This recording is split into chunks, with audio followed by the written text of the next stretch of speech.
right, I've got 11:30. We'll get started. I'll call the January MPO Executive Committee meeting to order and ask for a motion to approve the agenda. Moves approval. Second. A second. Any further discussion? All in favor, say aye. Aye. Opposed, same sign. Abstentions. All right, that motion carries. Approval of the minutes from the December meeting. Move approval. Second. Motion a second. Any further discussion? All in favor, say aye. Aye. Aye. Opposed, same sign. Abstentions. That carries. Thank you. Item 4, consent and vote on contracts and expenses. Dylan? Thank you. We have one item for a little over $6,000 for Esri, which is our GIS software. This is something we budget annually. It's kind of important for us to do our job and make maps and do the data analysis we have. So we'd ask for your approval. Move approval. Second. Motion a second. Any further discussion? All in favor, say aye. Aye. Opposed, same sign. Abstentions. That carries. Item 5, consent and vote on the December financials. Ted, are you are here? Are you? Yeah, I'm here. Yeah, the finance committee just met on Monday, reviewed the financial December report, unanimously approved. Rhonda's doing some updates. She's got some challenges with QuickBooks with respect to our new credit card. Not all the expenses are showing up, but other than that, everything looked good, and it was unanimously approved. All right. With that, you move it then? Moves approval. All right, Second. is there a motion and a second? Any further discussion? All in favor, say aye. Aye. Opposed, same sign. Abstentions, that carries. Item 7, report and optional vote on the, oh, excuse me, item 6, the presentation and the optional vote on the fiscal 23 audit. And Dylan or Dave, I'll just turn it over to you. Or who wants to kick it off? It was on the phone. Dave, I've got the audit. I can pull up on the screen too as you walk through it, if that's what you want to do. Yeah, that'll work for me, Dylan, if you want to do that. This was also presented to the finance subcommittee earlier this week on Monday. My name's Dave Ellis. I'm with Denman and Company. We appreciate working with you again this year. I'm going to start on page 3 of the audit report, which is our independent auditors report. In the first couple pages there, we do express an unmodified or clean opinion on the financial statements, but the financial statements are fairly presented in all material respects. We conducted the audit in accordance with generally accepted auditing standards and government auditing standards issued by the Comptroller General of the United States. The management is responsible for the financial statements. Our responsibilities are on the next page. These are just some of our responsibilities, but these are what we do on all audits. One item, we are required to be independent of the MPO, so we make sure we are independent and do not have any independence issues, as we've noted. I'm going to skip over now to page 8, which is your management discussion analysis. It's got some comparative numbers there. In your net position, your current assets went up about $3.6 million. A majority of that was due from other governments due to the water trails project that is ongoing. So 3.4 million was due from the Iowa DOT that was increased. Cash did go up about $360,000. Part of that is also due to the water trails, $250,000 in that account that's maintained at all times. So that's the $3.6 million that increase there. Current liabilities went up about 2.7 million. 2.1 of that is in accounts payable related to the water trails project, construction contracts that were not paid at the end of the year but had been completed. 1.4 million is unearned revenue, which is money that has been received from ICON that has gone through the financial statements or is included in the accounts receivable that is due back to ICON if there's money left that project. There is one correction, 2 corrections on this page that In the paragraph down below that's being highlighted there, the $1.5 million, that actually, your increase in that position this year was 69,346. Of that, at the last number there, the increase in unrestricted net position is $81,202. So I apologize for not getting that corrected in the preliminary draft. Going over to page 9, changes in net position, your governmental activities. Again, your charges for services about $60,000. Operating grants and contributions, 7.6 million compared to 9.2 million. The 9.2 million last year included the transload project. The 7.6 million this year is a significant portion of that is the Water Trails program, about 6.4 million.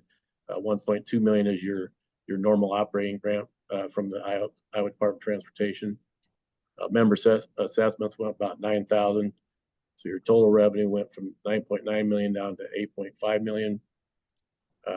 Program expenses, all in the public works area, went from 9.6 million down to about 8.5 million. Again, a large portion of that was due to the Water Trails project. So again, changing that position of the MPO is about $69,000 increase compared to 291,000 in the prior year. Skipping over to page 12, just your full statement of net positions. Again, total cash at the end of the year is about a little over $2 million due from the Iowa Department of Transportation, 3.6 million for your 5.7 million in current assets. Down liabilities, there's the almost 2.2 million in accounts payable, 1.4 million in unearned revenues. Again, for your current liability of $3.8 million. So your total net positions was $1.7 million. Of that, 1,661,000 is unrestricted, and the 54,000 is net investment in capital assets. On page 13 is your statement of activities. Again, total expenses about $8.5 million. Charges for services and program revenue there. So your net expenses with your public works operations is a negative $566,000, which is paid for by your member assessments of $574,000, unrestricted investment earnings and miscellaneous to get 635 of general revenues. Again, your change in net position about 69,346. I'm going to skip over to page 18 is your summary of significant accounting policies. There were no significant changes in your accounting policies this year, so these items should be very similar to prior year. We went through the notes fairly extensively with the finance committee, so I'm not going to go over those notes that detailed here. But on page 30 is your budget to actual expenditures. You did not exceed your budget this year, so there's no comment regarding your budget to actual expenditures. Obviously, you're under budget. Large portion of that is in the Water Trails project, both on revenue side and on the expense side there. But overall, you were within your budget for the current year. I'm going to skip back to schedule number 2, which is your scheduled expenditures of federal awards. Total expenditures of federal awards this year is about $7.6 million. Dave, what page are you on there? So I can. I'm on page 37. I'm sorry, Dylan. So it's $7.6 million of total expenditures, 6.4 million on the Water Trails project, to 1.2 million on your normal contract. These are both considered major programs for you this year. So we tested both programs. We have a report on both the compliance and internal control related to your scheduled expenditure federal awards that I'll go over shortly here. On page 38, your independent auditors report on internal control or financial reporting, and also on compliance related to your financial statements. Towards the bottom there, we did identify two areas that are considered material weaknesses. These have been there in the past. We'll go over them in a little bit more detail, but we are moving in the right direction on these, as I'll touch on shortly here. We did not identify any compliance issues related to your audit to the financial statements, so nothing to report on page 39 there. On page 40 is the independent auditors report on compliance for each major federal program and on internal control over that compliance. We did not identify any compliance issues with your major federal programs. Again, we tested transactions and believe those transactions are in compliance with the contracts with the federal government. Again, the internal control over compliance, both the internal control items that we identified in the financial statement audit would also apply to the federal audit. So those were kind of repeated here under this internal control over compliance. So on page 43 is the first, page 43 of the schedule, starts with schedule finding the question cost. Part 1 is just the summary of the items there. Unmodified opinion on the financial statements. We did identify material weaknesses in internal control or financial reporting and on internal control over major programs. No compliance issues. Identify the 2 major programs that we tested this year. Type A and Type B programs at $750,000 is the threshold to determine if it's a Type A program, which really steers us towards testing those programs. You do not qualify as low risk auditee, and that is related to your federal program. So if you have significant findings or material weaknesses, you do not qualify as a low risk auditee because of that. So that's why we have to check that as no. On page 41 or 44, I'm sorry, is the first internal control deficiency. Again, segregation of duties. The criteria and conditions continue to be the same for most of you adopted new policies and procedures towards the end of fiscal 23, which we believe will make this, if those policies and procedures are followed for all of FY24, we believe this segregation of duties will be able to be taken off the list here. We did test those policies and looked at them, and I think they're strong enough to take away the segregation of duties here. The response by management is down there. Again, our recommendation is to utilize those new policies and procedures to achieve the maximum segregation of duties, and management has responded with that they plan to follow those procedures. On page 45 is a second control deficiency, and this is related to financial reporting. In prior years, we had significant adjustments throughout the year and made a lot of corrections. This year, we did have a couple significant audit adjustments related to really timing of the receivables and payables for the water trails project. We've talked to management, and we're looking at procedures put in place to identify those before we start the audit process next year. So those will be taken care of as part of new year-end closing procedures that we've talked to Rhonda and Dylan about. So again, they've responded here. I think we're getting the training there that they need. So we hope that this will be gone again next year. But there were the receivables and payables for that water trails project basically were not recorded on the QuickBooks financial statements that when we started the audit process. On page 46, this is your schedule internal control deficiencies over your major programs. Again, both of those internal control findings were related to the major programs. So they're just repeated here, referred back to the other item there. On page 47 is your schedule, is your other required statutory reporting. Again, these are compliance issues that we test. We have to report on whether there's findings or not.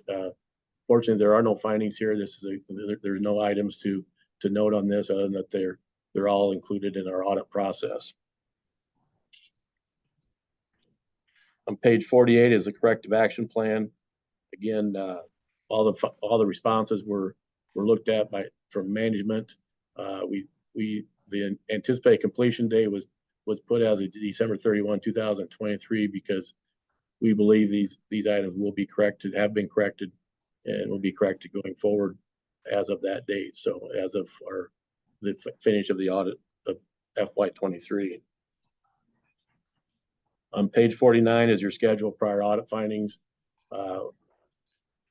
This is just the status of not corrected means that as of the FY 23 audit, obviously we have the same findings, so we can't really say it's corrected until after the fiscal year ends. So says not corrected, but we believe FY 24 those will be corrected going forward. So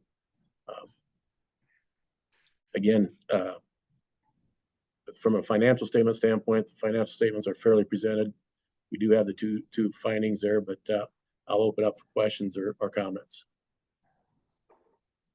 All right, thank you, Dave. Any questions for Dave on this?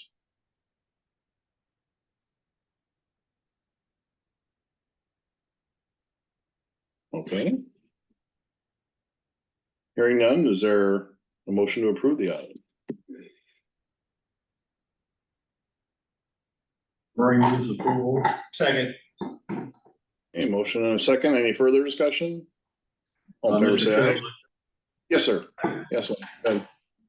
Murray. I want to thank staff, the finance committee, and obviously the auditor for all of the work they have done over the last year and a half to start to move us back into compliance with these issues. And I'm really looking forward to next year's audit.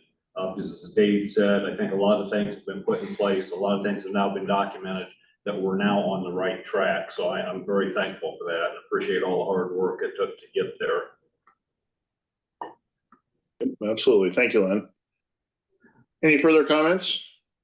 All right, there's a motion and a second. All in favor, say aye. Aye. Opposed, same sign. Abstentions? That carries. All right, thank you. Thank you, Dave. Thank you. Item 7 is report and optional vote on the filling of officer vacancies. Dylan? Thank you. As noted in the agenda packet, we have a couple of officer vacancies, or we have one for sure and one looming here. Stephanie Reba did not run for re-election, therefore she was reappointed on the policy committee, that she was the vice chair. So currently we don't have a vice chair. And then Ted Weaver's currently secretary treasurer. I think that Southwest sub area has appointed new reps and is said, so Mayor Clark is here for one of those reps and the other rep will start up once we figure out what's going on with Ted. So we're not left in a vacancy there too. The bylaws for the organization say that if there's a vacancy, they need to be filled for the remainder of that term. There's not a lot of great options for what we do here. We can just acknowledge that those vacancies are there. Next month in February, the board will be voting on new officers for the year, and those officers will take effect in March. So we can just acknowledge that there's going to be a vacancy in those positions until March, or you can appoint someone temporarily until that time, and that way everything's kind of covered.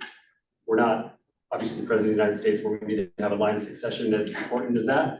So it's probably okay if we don't do anything, but just wanted to put this out there to you and see what thoughts you have on how you want to proceed.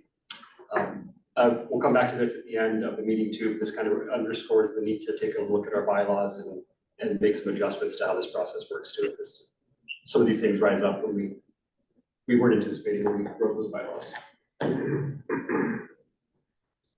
Scott, from a legal perspective, do you have concern one way or the other as you are familiar with the organization, the bylaws, and what we're required to do or what we can do? Sure.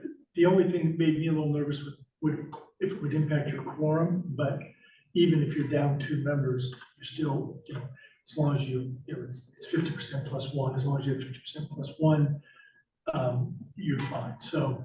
And we would still have those members from those sub areas, because this is an issue with the sub areas. We still have those representatives. They just wouldn't be officers at that point.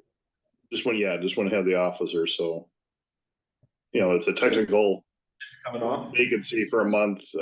So we could either have 2 people step up to the vice chair and the secretary treasurer position for a month. And then those will be, appointed, as Dylan said. We're going to be making those appointments in February anyway. So it would be at most 1 month vacancy in those positions. We can either fill it now with appointments today, or just acknowledge it and essentially say it's going to be coming as we move forward next month. So. Well, and Bob, I told Dylan, I'm happy to serve another month. That's what, if we need to bridge that until March, it's not a big deal. If that, helps in any way.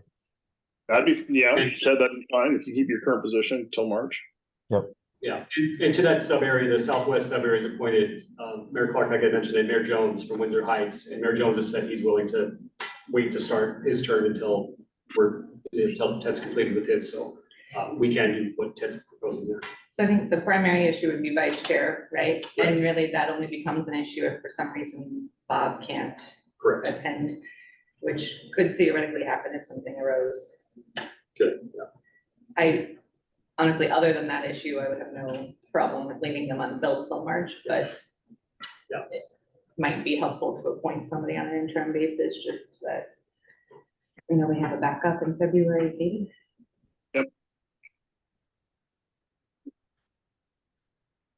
So who would like to be vice chair?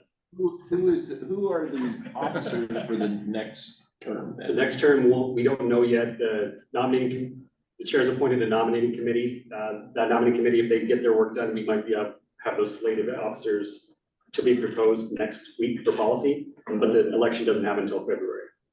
Who's on the nominating committee? So it's Ted Weaver, Dean O'Connor, and Ruth Randall.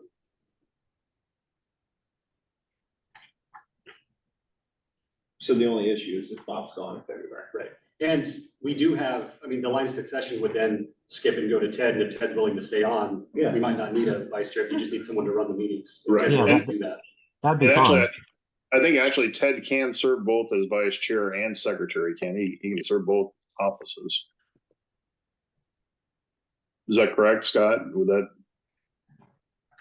I don't know. I There's believe anything that that's says right. you can't.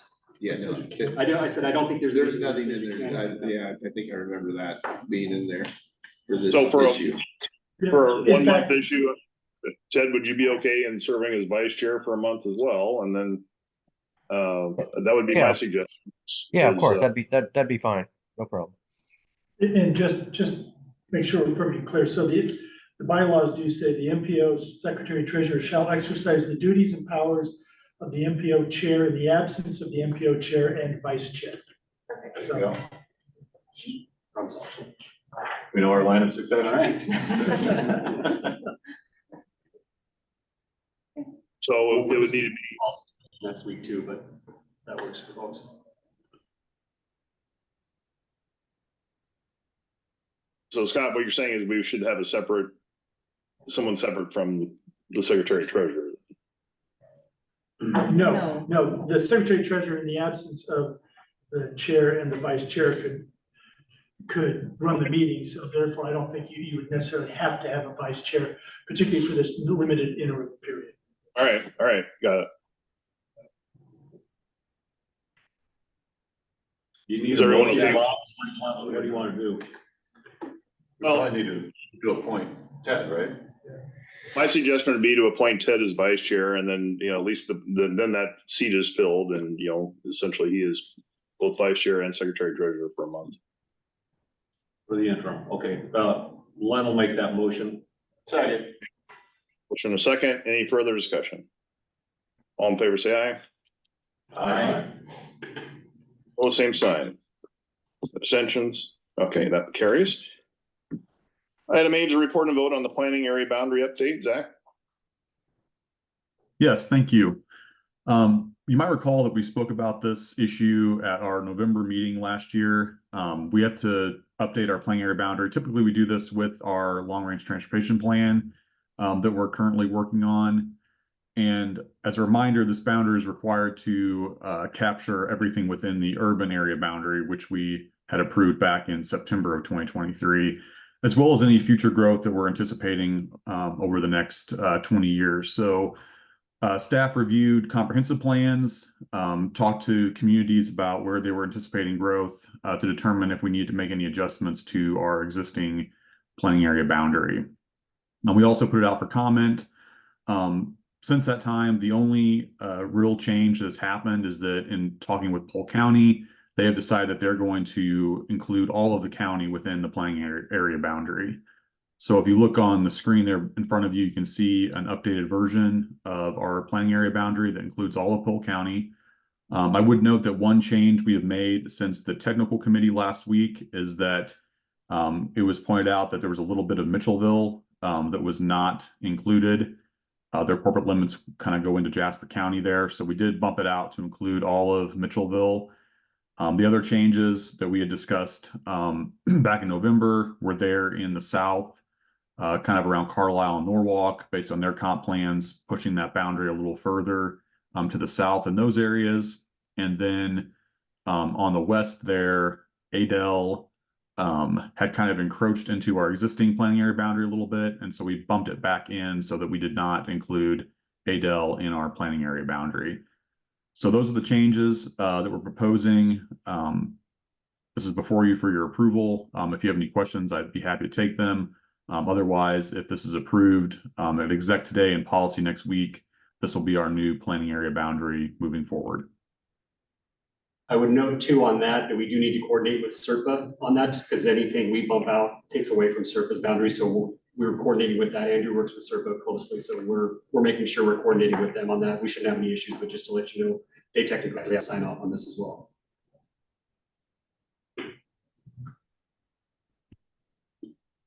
All right. Is there a motion? Move approval. Okay.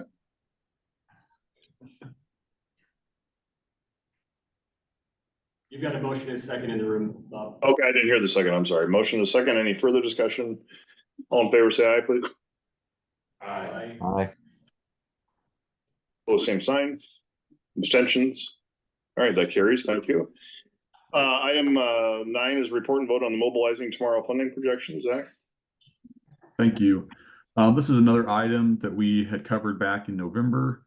The Federal Highway Administration requires us to have a fiscally constrained plan. So typically in the past, we've had to be fiscally constrained over the whole period of the plan. So our plan goes out to 2050, so we had to be constrained out to 2050. However, a new change has been made is that we only have to look at fiscal constraint over the first 10 years of the long-range transportation plan. So staff has developed those preliminary funding projections for that time period, which will be 2025 through 2034. And the kind of funding revenue sources that we looked at include those on the screen there before you. So the federal sources like the SDBG and the TAP, which we receive, the carbon reduction program funds, which we will begin to receive. And then for state, we look at road use tax funds, local, it's property taxes and bonds and things of that nature. And then we also look at the Iowa DOT funding as well. So the annual growth rates that we have landed on are listed on the screen there in front of you. These growth rates were presented to the Finance Committee back in November. They did approve these rates. We also have shared these rates with the Iowa DOT, who have also reviewed them and have no issues with us moving forward with the rates on the screen in front of you. Next slide, please. So as far as the funding projections go for that 10-year time period, we use those annual growth rates to determine an annual funding increase, and we use that to create a straight line projection for funding out into the future. I would note that historically, what we've seen is that about 40% of the local funding has been available for construction projects. So we wanted to make sure that we accounted for that in our projections. So the table there on the screen in front of you, which is shown in millions, shows you that we'll have approximately $2.5 billion available over that 10-year time period for transportation projects in the region. On the next slide here, you can see the Iowa DOT funding projections. This is not something that we had for you back in November. We have developed these and worked with the Iowa DOT since that time. Still looking over that same 10-year time period. We used a 2% growth rate on the DOT funding. Their expenditures there in that table, also listed in millions, are broken down between road expenditures and bridge expenditures, but you can see that they'll have around $584 million that they will be spending in our region over that 10-year time period. As far as next steps go, we are still working with DART to develop their funding projections for transit. DART's currently working through some things. We're expecting that they'll have some information for us probably towards the end of February as far as what their projections are for that next 10-year time period. Other than that, this item, I don't think I have any more slides. Gunnar, do I have another slide there? Nope. So this item is before you for your approval. Once it's approved, we will move forward with these funding projections when we're doing our fiscal constraint. The next step in that will be collecting the projects and then comparing project costs to what our fiscal capacity is. I'm happy taking questions, but again, this is before you for your approval today. Zach, remind me what percentage DART gets for capital? Because it's not operations, we give them money for their capital, right? It's out of SDBG funds, we have a target of 10%. 10%, right, okay. And they usually hit pretty close to that 10%. Sometimes it's just slightly less than that, sometimes it's a little bit over, but over the last 5 or 6 years, we've been pretty much right on that 10% target. Perfect, thank you. Zach, Glenn Murray, as I recall, when we were doing our review of this with Finance Committee in November, our projections, we were trying to be very conservative, not knowing what things were going to look like in the coming year. So it could be better. Right. Yep. Our numbers, generally, we try to be really conservative with those numbers.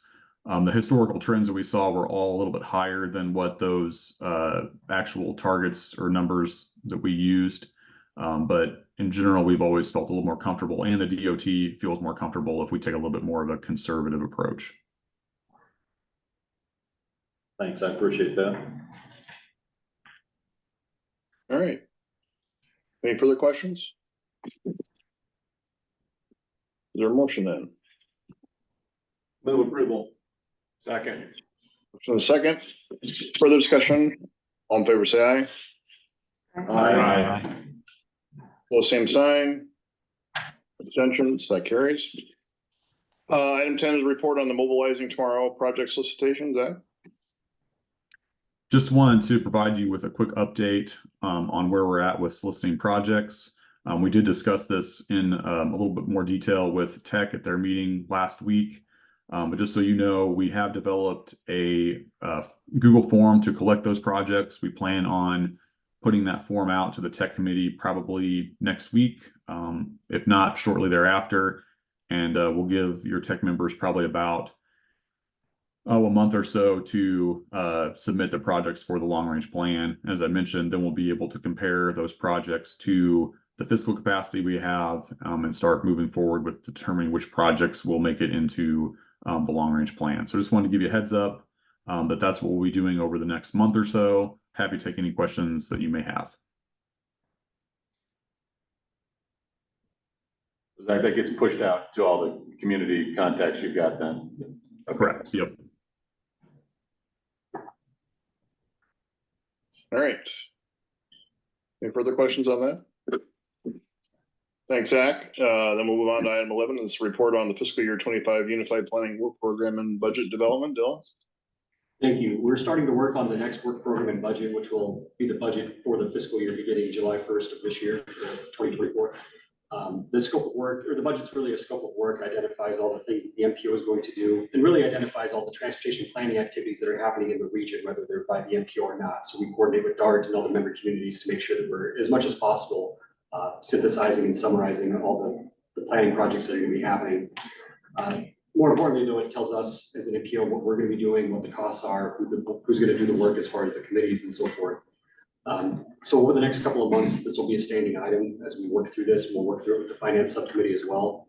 There's certain things that the MPO is required to do, and those are showing up there on the screen, such as the long range plan that Zach just spoke about, the TIP, the work program, public participation, and so forth, and also just administering this organization and the SVG funds that come along with it. There's a couple of emphasis areas that the USDOT puts out as well. It's typically not an issue for us to show that we're adhering to these emphasis areas, and sometimes these change, but they've been the same for the last couple of years. I imagine they'll continue to be the same through the Biden administration. So what we're doing right now, similar to what Zach just spoke about, is we're working with the communities to ask for their soliciting from them the projects they want to see into the work program. So if there's any projects, studies, plans, data analysis, whatever it might be, that the MPO can be working on, that's what we want to hear from. So probably more of a technical committee exercise, but if there are things from the policy committee or executive committee as well, that'd be good to know. We'll be taking those, we say through the end of the month, but this work program is going to be in development for the next few months here. I do want to mention next month in February, we'll start bringing you actual budget numbers for the plan. There's a few things that we're still waiting on, and we probably still won't have them in February, but really boiling down to staff salaries because of the staff salary survey that's going on, as well as the director search. Those will have an impact on the budget. I do also want to mention, as we've talked about before, that MIPA and SERPA contracts will not be in the budget at all for when it comes to FY25. That's made things a lot simpler, although it does take away some revenue, but we'll still be okay in terms of our revenues to make sure everything works the way we expect it to as far as the services we can provide. We're also making a budget adjustments based on the policies and procedures manual, the handbook, and things like that that were approved over the last year. So for example, the policy and procedures manual put in there a mechanism so that the MPO can do board recognition, staff team building events, those kind of things. We're making sure, because it calls that those have to be budgeted specifically, so we're making sure to put those in there, things like that. We also talked last month about a switch we're making to Connectify HR, which will change some of our benefits and some of our payroll costs, those sorts of things. So those are being implemented as well as we work through that process. And I just mentioned that process has gone very smoothly. We should be up and running with Connectify in February. So they'll take over our payroll, our benefits administration, and so forth. We're also switching to the state's retirement investment club for the deferred compensation. I know City of West Des Moines changed that a few years ago. When we talked about this with our finance subcommittee, the West Des Moines finance director said it's the best decision he's made in his career, was moving to that. It's cost us about $40 a year to be involved with that, for them to handle all deferred compensation. So things like that are going to save us money when we get to the budget, and you'll see that next month when we start showing this to you. If there's any questions about the budget though, any feedback you have for us, things to consider, we can take that now. Otherwise, we'll just keep you updated as we work through this over the next couple of months. We get a copy of this contract that we're entering into for our human resource piece. Yeah, we can do that. I have some concerns over that, to be honest with you. Okay. What's the concerns? It depends on what we sign up to have them do, but there is a possibility, and I don't know what we've agreed to, that's why I want to see the contract. That basically they take over all human resource functions, which may be a plus, but the other side of it is now our employees would have to reach out to them for answers to anything. They actually become employees of the company, no longer employees of the MPO. They're actually counted on their tax ID number. They control all human resource pieces, including the potential hiring, firing, discipline, etc. I'm not sure that's a good idea. We're in the process of trying to change an executive director position, that maybe that person should have some input into that process before we get fully committed to this. Are those the authorities they're gonna have? I can share with you that if there is some language in there that specifies exactly what they can and cannot do, and the language says that they are not getting involved with hiring and firing, that's still an MPO decision. They are a co-employer, so that we are basically, for the benefits that they provide us, we're employees by them. For the benefits of the MPO, we're employees of the MPO still. When it does come to the tax ID, I think you're right. On our W-2s, it will show Connectify versus MPO, but it really doesn't change anything as far as our relationship with the MPO. We're still MPO employees. What's the cost? The cost to the MPO for Connectify, it's something like $1,250 per employee for the year. So that comes out to about $1,300 right now. When we make some changes here with getting rid of MIPA and SERPA, it'll drop to about $10,000. We make up for that in the benefits that we receive. It's the cost savings we receive for our insurance and those sort of things. So it's a wash. It's a positive. It's definitely a positive. I just want to make sure that our employees have the same access, the same ability to maintain their doctor. My experience has been, when there's two things you can do to really upset a workforce, that's mess with their pay and mess with their insurance benefits or retirement package. So I want to make sure we're not causing harm to our employees by jumping to this to try to save a handful of money. And we've worked through that, and I'm pretty confident that we're making things better. We're not taking away from anything. We're getting better benefits for cheaper amount of money for the MPO. And not changing the relationship. Please set the contract. I want to know what Yep. we've given them permission to do. We'll do that.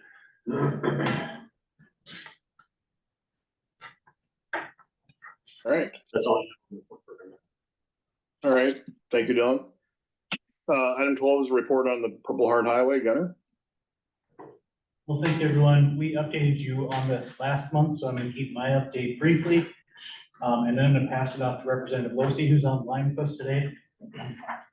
As you've heard us say numerous times, the Iowa DOT passed off its action plan to us about a year and a half ago after their public engagement process. Those items are state exemption for speed, federal exemption for weight, then a technical analysis, and then the destination and application. We've been very intentional about being focused on what we can have direct control over. Obviously, we can't make action on behalf of the state or the feds. That has to be done by the legislature or Congress. And so we've been focused on creating the conditions where our partners at the state and at the federal level may take up those steps in the Iowa DOT's action plan. Last month, we talked to you about an alternatives analysis. This was new. This came out of all the conversations that we had with our ag stakeholders. Next slide, please. And they're very receptive to this. I think there's growing recognition among our ag stakeholders that the corridor is a short-term solution for them, that eventually they're going to get pushed off if there isn't some sort of change just due to the nature of the growth of the metro and increasing traffic and their safety concerns. So we had a conversation with them about the potential of doing an alternatives analysis. They're all for it. We brought that to you, I think it was last month, and asked you how you'd like to pursue funding for that. In our conversation with you, you recommended pursuing a combination of state and local funds. So we did have that conversation with Representative Losi, and you'll hear him say, if you want to go to the next slide. He's been following this for a long time. We've been keeping him up to date in our most recent efforts. He has had numerous conversations with ag stakeholders, including the Farm Bureau. And he is prepared to introduce a bill in the upcoming session that would address not only the exemption that we've been talking about in the Iowa DOT action plan, but also ask for $250,000, which would get us a long way toward doing an alternatives analysis. So that's the update for you today. And then Representative Losi, if you'd be open to it, I think everyone in the room would be curious to have a discussion with you directly, and we really appreciate you being here. Yeah, happy to be here. Hopefully I don't lose my wind, cough too much, just going through the crud that's going through a lot of households. So appreciate being here and being in front of the MPO again. It's been quite a while. I'll start with the legislation. I did file that, and not file, I submitted it for drafting yesterday. As Gunner said, it provides for the exemption only if the corridor is designated as an interstate by the federal. It's my understanding from the MPO that the feds would like us to act first, and that's fine. So we'll get that. That's in the hopper to be drafted. One of the other provisions of that is that exemption will last only so long as until an alternative route is not only developed, but also open to the traffic. That'll give the farmers, I think, a little bit more relaxation that we're not going to pull the rug out from under them just because we have a plan. But they're going to be able to use it before, use that alternative route before we say they can't go on the new interstate. So it also does provide a request for an appropriation, as you said, of $250,000 for this alternatives analysis. That'll be something that I'm hoping to get out of year-end balance for 2024, as opposed to in new money in 2025. That way, one, the check can be issued a bit quicker, but also it doesn't really impact next year's budget. We have some leftover funds that $250,000 is a small part of. As far as the members of Farm Bureau, especially Polk County Farm Bureau, whenever we meet with them, I meet with them, either the Polk County Farm Bureau. Every single one of them, with the exception now of one, is my constituent currently, and even the one that isn't has been in the past. So these apparently are my people. And I'm going to tell you that first off, and I think you know, Joe will agree with this. They still live in the past of the comments that have been made 20 years ago that left them unease. And I think we're finally getting them to realize there's a whole different, there's a different crew involved all around, and excuse me, a whole nother appreciation for what their issues are, and a commitment to listen to them. I think that's going to be so important as we move forward through the alternatives analysis, through this legislation and into the future, that we really make an effort to listen to what their needs are, because in the end, their needs are what Iowa needs, and that's to get their products off to market, and to get them harvested, et cetera. So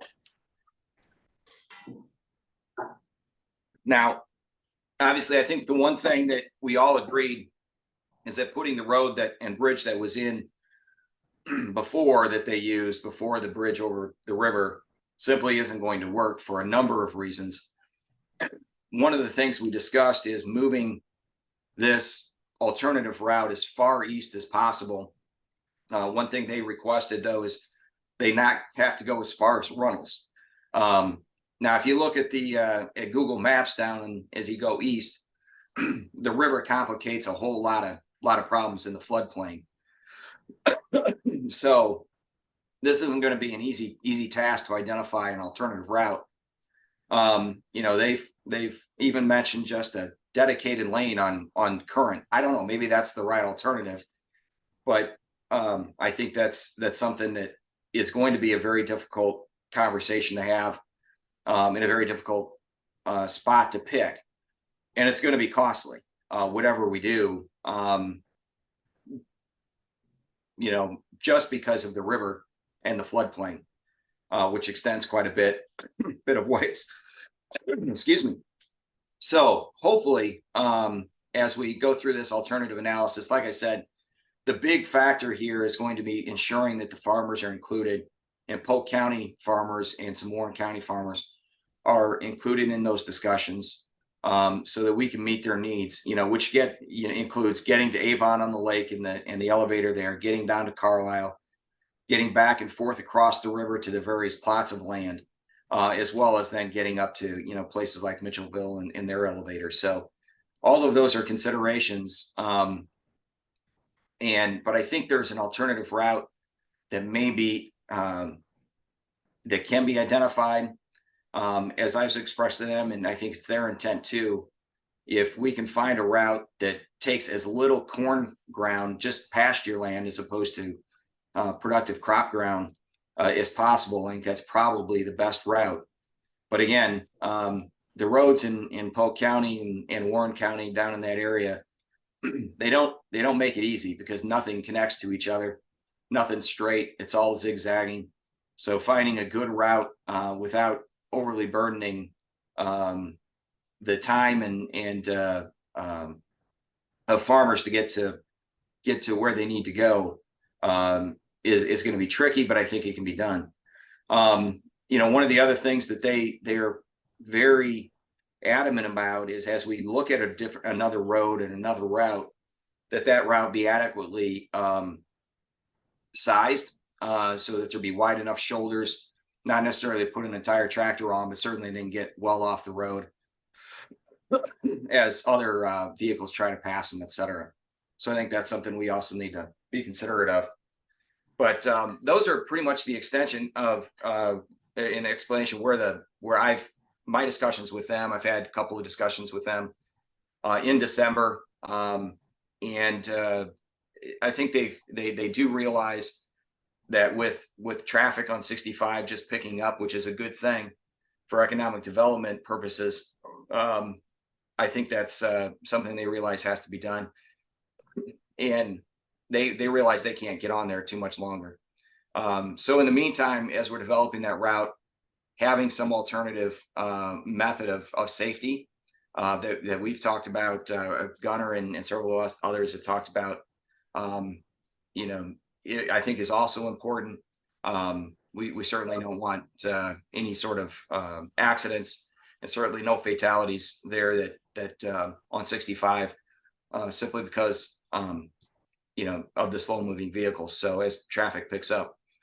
But other than that, that's kind of a synopsis of my discussions with them and where we're at legislatively. Happy to answer any questions. How much is the study gonna cost, the alternative study? The estimates we've received have been from 250 to 500 is the guess from, we talked to a handful of consultants on that. And he's willing to, from the state, to give us 250? That's what he's gonna shoot for you. Yeah, Joe, I figure I'd just shoot a little high, go for the half figure of the high dollar amount.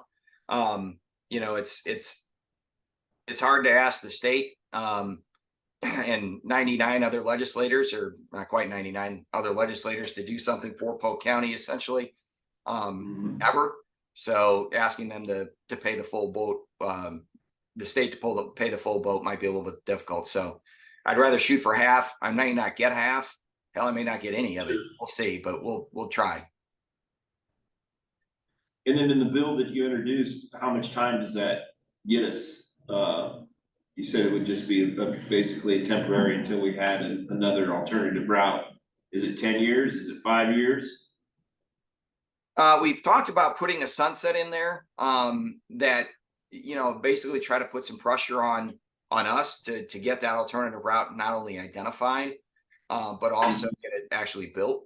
I left that out at this point. We'll see where negotiations go. So there's no real timetable, but it's something that I'll certainly keep tabs on you for. Okay. Brian, appreciate your work on all the conversations you've had with your constituents and putting together this bill and just working a lot of different angles. Sounds like, the Polk County version of Farm Bureau, there's support there, it's sufficient support. What about the Iowa Farm Bureau? And when the bill gets introduced, are we gonna run into issues, up the chain? Do you have a sense? I always run into issues with the State Farm Bureau, but I think at this point, the Polk County Farm Bureau will have conversations with Kevin Keeley and the state board that, however they want it. They're probably, I don't know if they'll register in favor of it as long as they don't block it and do their best to block it. I think they realize, at least the Polk County people, and I'm hoping that message gets back up to Kevin and others, that they'll follow along and take the lead of whatever Polk County Farm Bureau wants. If I might chime in here, I've had this conversation with Maggie Can at the Farm Bureau, and her understanding is that their policy isn't going to change. Their policy says they will oppose an interstate designation until an alternative is provided. So I think they might be in a formal position locked in based on their own policy where they might be in opposition. However, we don't know what that opposition would look like. That could be very quiet opposition and let it go through. Representative Losey's had a lot of additional conversations that I haven't been in the room for. I'd also mention that Andrew Ware with the partnership is on the call for this, if she wanted to jump in with anything. But I think this is a case, going back to the analogy that we've used for several months, I don't think we're gonna get green lights. I think our best case scenario is getting yellow lights and proceeding with caution. I mean, the issue with that, and I appreciate that, you're absolutely right, but I mean, this organization or local organization is putting up another $250,000 to find an alternative route that'll probably cost between $10 and $20 million to build. That's where we're gonna have our challenges. And so we just have to weigh, the buy-in for that. I like the idea of maybe an alternative lane on there. Maybe that might be less. But I mean, Representative Losey laid it out pretty good. If you look on Google Maps, there is no easy way. And it is going to be very expensive. And, we're putting site-ready things now on the corridor that we believe things are gonna start getting built. So I don't know, redesignation is going to change that at this point. I mean, I don't know. I'm happy to maybe do the study. I just don't know the other 250,000. If it's 500,000 or if he's not able to get that, where that leaves us. So I guess we can go ahead. I was just gonna ask and clarify, do we stand to see increased federal revenue, if there's a redesignation. I don't think there'll be increased revenue. There'll be some changes of who maintains that facility, but I think there'll be any increased revenue. Will there be decreased costs? Decreased cost possibly to District 1 at DOT. I mean, it wouldn't affect NPO or anything like that, but That might help Brian in terms of the funding. it could, Right. yeah, Yeah, that could help. it could.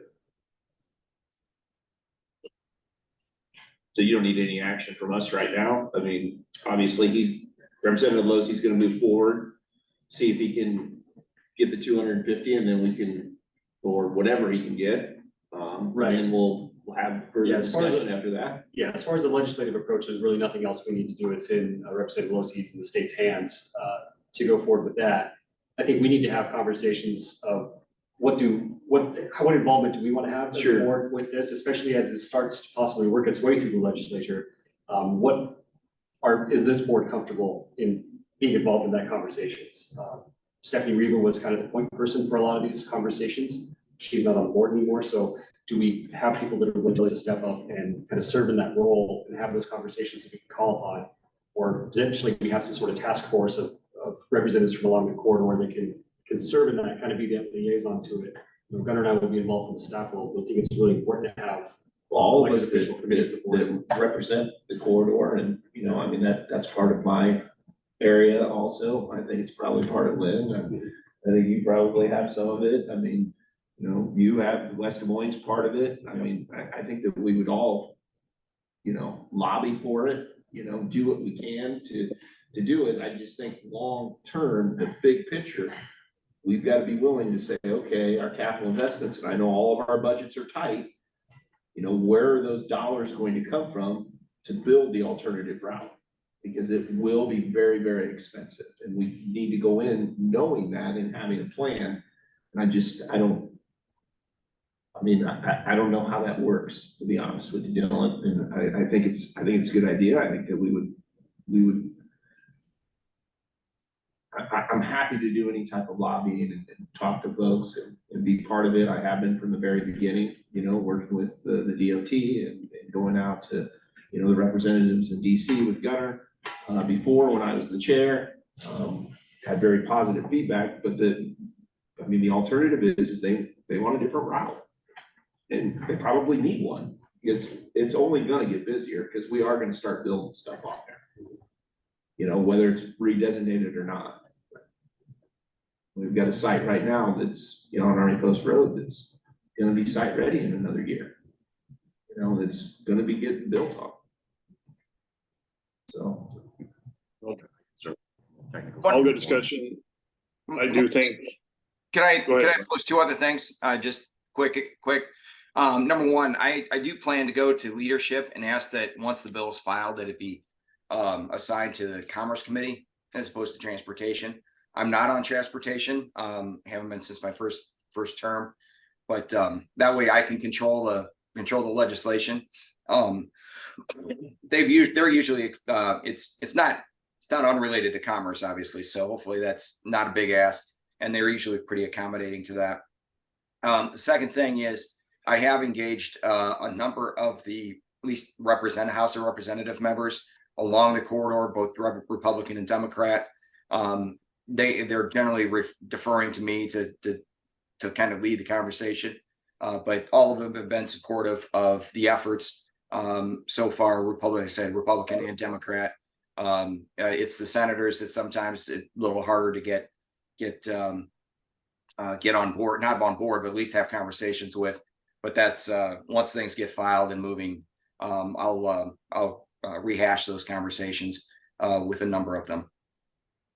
Yeah, I guess that was gonna be my next question. You know, the House, I assume you would get support, but where do you see it landing in the Senate? Did they act on it? Did they do anything? Do we got a cheerleader over there that's in the majority party that would champion it through? I've talked to Busolo about it. He seems amenable to doing it. I need to have another conversation with him. Normally, you would go to the senator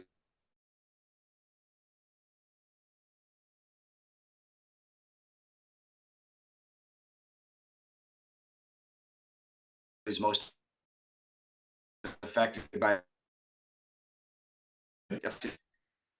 you know,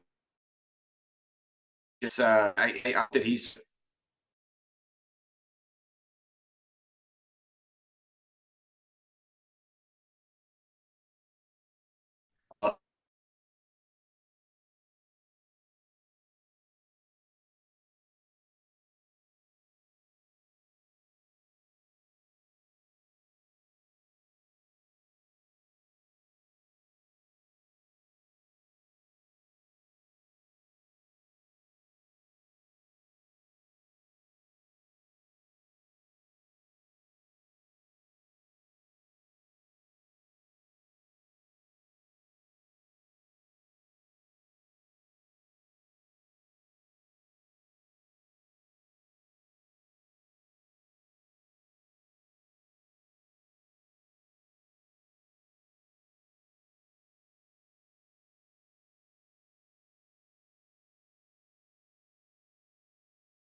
I'm gonna hang up, Bob. I think we're back on. Oh, sorry. Just keep him on the phone. Yeah. Right, right.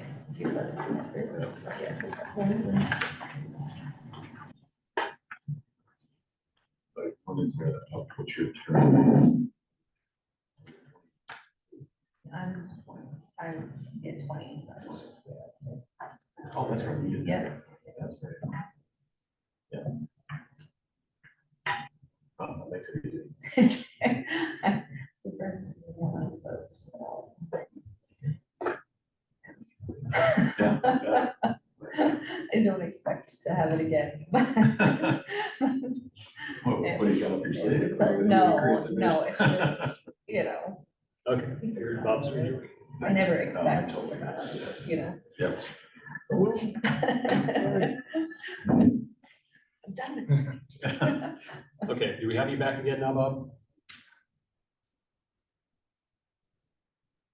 Yes, I'm back. Thanks. Thanks for bearing with us on that. Thanks. Just I think we were down to the director's report. So I've got a couple things here. One, just to acknowledge we're still working through the member communities and doing presentations. I know we were supposed to be in Waukee last week, but I had to cancel. We'll be in Mitchellville, I think, next week, and then we'll kind of get this ball rolling again with the member updates. Also wanted to point out, just a reminder that there were 3 key recommendations when I took over as interim that we're working through, and this was all to help set up for the permanent director. So as that approaches, just wanted to point this out again, that I think we're on pretty solid footing here. First recommendation, make the strategic plan a little more, make the long range plan a little more strategic, I should say. We're working through that as we update the long range plan. Also, next week at the policy meeting, we will have the director for Transportation for America. And I think I've mentioned her before, Beth Osborne. She's a former US DOT staffer. She helped create the Tiger program. So she's got a lot of insight into discretionary funding and how we can best set ourselves up for that. And also just has better insight into, or has insight into how we can, like this recommendation says, make our long range plan more strategic, how we use our funds to the best of their abilities and make sure we get the projects moving on this. So be interested to see what she has to say. We adopted a decision tree several months ago, so we're working to use that now as we develop the work program, as we take on some of these other initiatives. We're actively using that as staff, and where it makes sense, we show you how that worked out to why we're presenting you something because the decision tree said so. And then also board assessment, as we saw earlier in the meeting, it's probably something we need to take a look at, and the chair's been making appointments for a committee to help look at this as well. So that's all ongoing.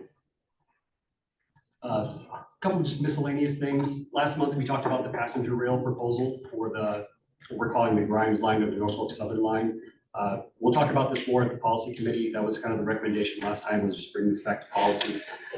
We have had some conversations with interested parties along that corridor though, the developers or business owners or so forth, in addition to the communities along the corridor. So far, that's been very positive. And next week we present, we'll have a better idea of maybe a strategy to fund that study. Again, that was a $25,000 study to continue that discussion.